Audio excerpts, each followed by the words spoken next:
So I would love to start by having you speak directly to the person that is listening, that's spending time together with us right now, and just explain what might be different about their life or the life of somebody that they care about if they take everything that you're about to share with us today to heart and they apply it to their life.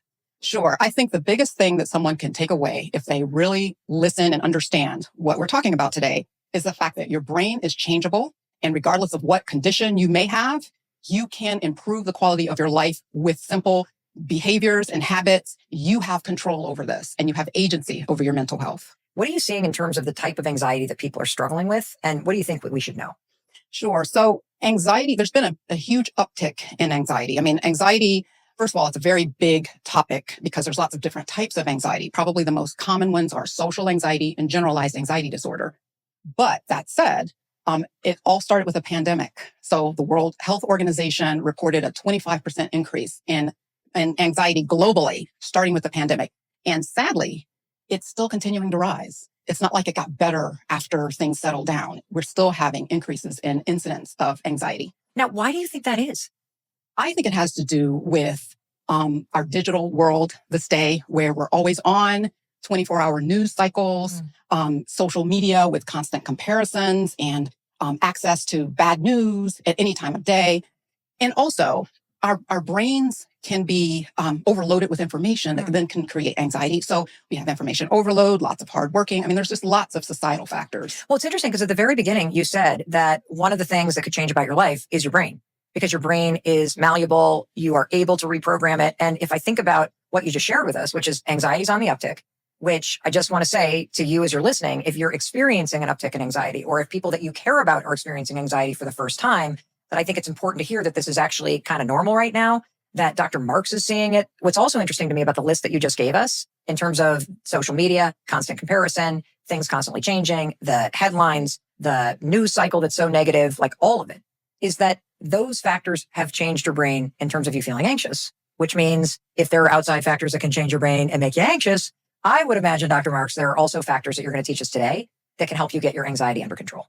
That's absolutely right. So just as our brains can change in a negative way, our brains can change in a positive way. And we have the ability to make those changes ourselves. So if you're like super anxious, because I struggle with anxiety for decades. And one of my biggest fears, Dr. Marks, is I'd never actually get rid of it, that I would always feel like that. And so for somebody that's listening right now, or they have a loved one, a child or a family member or a friend who's just like in the grip of it, what is possible?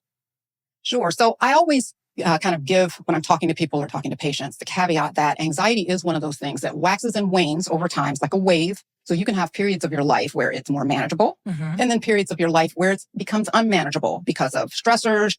And so it is important to realize that this isn't something that where the end point should be, I want to be cured and be anxiety free. I don't want to hear that. I don't want to hear that, Dr. Marks. Get rid of it. It's just not realistic, number one. And some amount of anxiety is advantageous. You know, if you get anxious about some kind of upcoming presentation that you need to make, it may make you plan more. Okay. So some amount of anxiety drives us to be better. But nonetheless, when it gets overwhelming for you, that's when problems set in and it can impair your functioning. And that's the level at which we want to look at making changes. Okay. So before we jump into specifics, what actually is anxiety? What do you experience in your body when you are in a moment where you feel anxious? The usual experience of anxiety, which I shouldn't even say usual, it's an individual experience. So you can have the head symptoms would be like worrying in your head, fear, over concern about what people are thinking, like I was just talking about. Yeah. In your body, we get a sympathetic response, which historically or biologically was designed to give us the ability to fight or flee some perceived threats. But that response turns on even for threats that are real or imagined. So if I'm imagining that I'm going to look ridiculous because of something I say, then I can start having my heart racing. I can start feeling other gastrointestinal things. Some people can feel like they're going to have the runs and, what's that going to mean? You can have the sense of just tension in your body and not even realize that you're tensing your shoulders and things, and then get to the end of the day and you're exhausted and you're like, all I did was sit all day. Why am I tired? Because you can get a lot of muscle tension. So those are some of the physical signs. You know, Dr. Marks, it's so interesting that you bring that up, because I just have these days where at the end of the day, I feel exactly that, like completely exhausted and tense. And then I reflect, I'm like, no, you basically just sat all day at your desk. Why is that a symptom of anxiety? So if you're anxious, one sign of that or one symptom of that is tensing muscles. And a lot of times we can tense our muscles without even being aware. So you sit at a desk, your neck muscles are tight, your shoulder muscles are tight. I literally just sat up. I'm like, oh my God, I'm slouched over like the Hobbit right now. Is that like, that's probably like the not bad posture, but anxiety? Yes, because if you're stressed out, then your muscles tense, okay? And then you can carry that posture for hours and your muscles are working. When they tense, they're working. The beauty of this is that if you are aware and understand that this is one of your responses, then you can offset it with things. So for example, so I had a morning where I woke up and I could barely lift my head off the bed. And I thought, oh my goodness, am I paralyzed?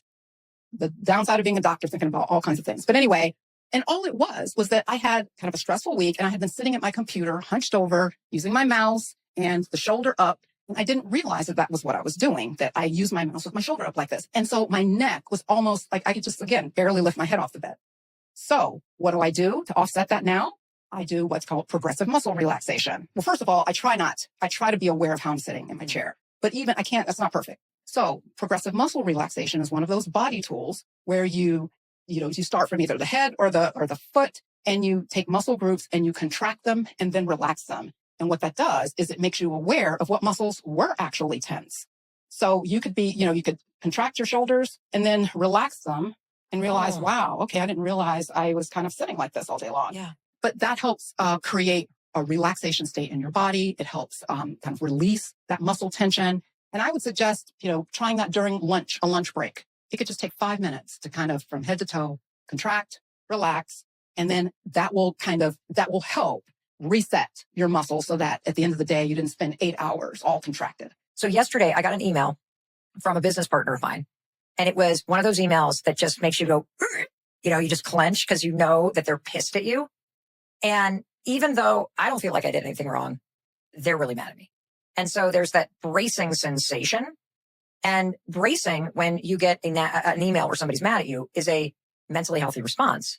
But the challenge for me is I have a hard time letting go of the worst case scenario in my head. Getting caught in my head thinking about it then becomes the torture and is probably 100 times worse than what they're actually miffed about. Do you know what I mean? I know exactly what you mean. Yeah. So can you help us understand, however you'd like to use those two examples, what anxiety actually is and what you can do to release yourself from the grip it has on you? Because I think the response happens and that's okay, but it's the grip that it holds on you that becomes problematic. Is that a good way to think about it? Yeah, that is a great way to think about it. Okay. Because you cannot stop the initial response. What you can stop is the propagation of the response that then turns into freezing or lots of rumination in your head and worst case scenarios and all of that. That's where it just continues from the original thing that started it. Yep. So there's this intervention called interoceptive exposure.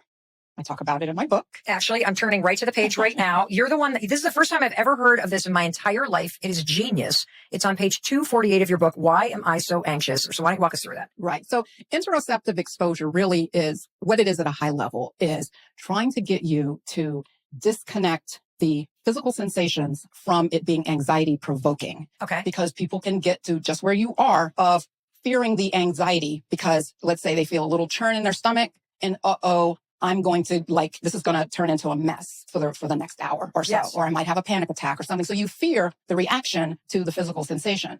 So with interoceptive exposure, you want to identify what are some of those sensations that trigger these responses. And then you want to intentionally in a calm situation, expose yourself to those situations. So let's just say, if you notice that when your heart races or if you feel your heart beat, that's going to make you worry that, you're getting ready to have a panic attack. You could do something to intentionally increase your heart rate. Oh my God, but wouldn't that make you have a panic attack? You'll be surprised when you don't have a panic attack because you probably won't because of the situation. So do a couple of jumping jacks. Your heart's beating faster now, but you're in a safe situation and you can get the reinforcement that just because my heart races or gets faster doesn't mean I'm going to have full-blown panic or that it's going to explode into uncontrollable anxiety. So you're exposing yourself to these physical sensations in a safe environment and you're intentionally doing it. And then you're getting the reinforcement that, okay, I can handle this. So in the case that Oakley just talked about where he gets this sensation in his head, what I read in your book, when you talk about this, again, I want to just give everybody the page number because this is so cool. There's actually a chart for this. I'd never seen this before. It's on page 250 where you say, nausea, spin in a swivel chair for a minute. What does that do? So spinning in the chair activates your vestibular system or, your balance in your ears. And it can trigger that same sensation of feeling, the weirdness in your head or like you're dizzy. Because dizziness, sometimes people, if they feel lightheaded, will be, like, what's wrong with me? And that they become fearful of being lightheaded and then that makes them anxious. Yes. So intentionally make yourself lightheaded or have a spinning sensation to, again, reinforce the idea that it's not dangerous. You can handle this. You can manage it. What about anxiety that feels like a pit in your stomach? Because I think that's sort of the classic thing that people feel. And I love that we're talking about physical sensations, because for most of my anxiety and most of the anxiety that I've experienced with all three of our children, it always does seem to start with something physical in their body, this sense. So let's talk about the pit in the stomach. What can you do if you have a pit in the stomach every time you walk into work in the morning? A lot of people have that. That's right. So when you get anxious, you get slowed digestion. So you get less movement of your gut. And so, that's how you can get a stomach ache from eating when you're anxious, or even completely lose your appetite to eat when you're anxious.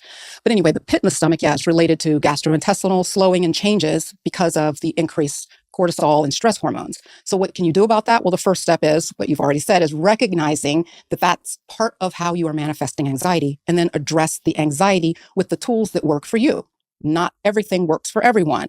An example of something could be breath work, changing your breathing pattern just to do a reset, to then relieve some of the anxieties, because that's what we're trying to do here. We're saying, I got this pit in my stomach. I'm probably anxious or tense about walking in, because you might not always be consciously aware that I'm anxious walking into work. It's more like, I'm doing this thing. Oh, here's the pit. Okay, I hate my life. And you just kind of keep working. Yes. But if you can separate out, okay, I've got this pit in my stomach. It's anxiety.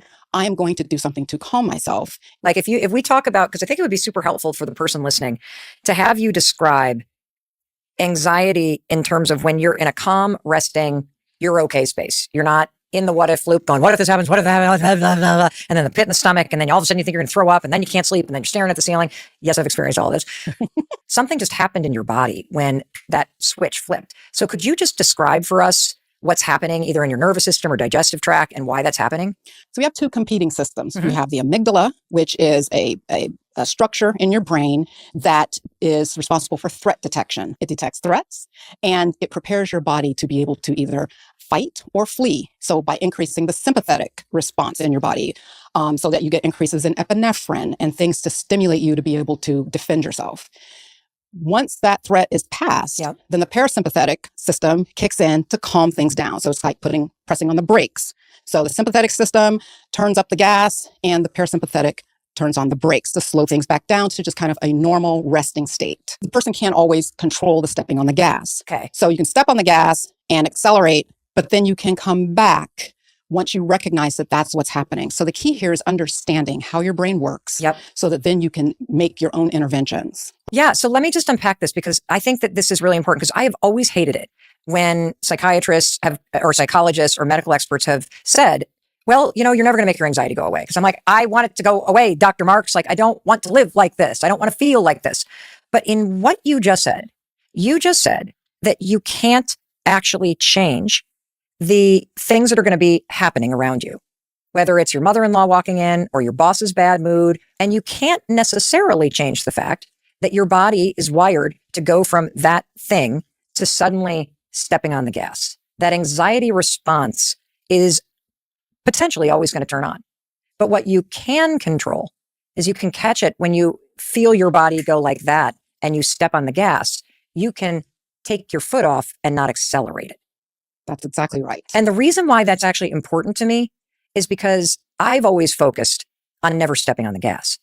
And so allowing yourself to think about it like, okay, I'm just the kind of person that when I sense a threat or I got to do something, boom, my body steps right on the gas, but I don't have to accelerate this. In fact, I can use the tools that Dr. Marks is going to teach us today to decelerate and then tap the brake. That's exciting. And, and that's transformative. You got to change the focus from trying to prevent the reaction to controlling the reaction and modifying the reaction so that it's not as damaging or it doesn't cause problems for you. That's what we're focusing on. I love that, because I think the fear of being anxious and the frustration with it makes you just want it to disappear. What you're basically saying is forget about that. Let's just learn how to decelerate. Absolutely. And that takes the pressure off you to feel like you've got to do the right thing to get yourself not to be anxious. Okay, great. So for somebody listening who has somebody in their life who is struggling with anxiety, even just the reframe of thinking about this, like, you don't have to get rid of their anxiety. You're going to be a support system for helping them decelerate their response to it. If this inspired you, subscribe for more motivation.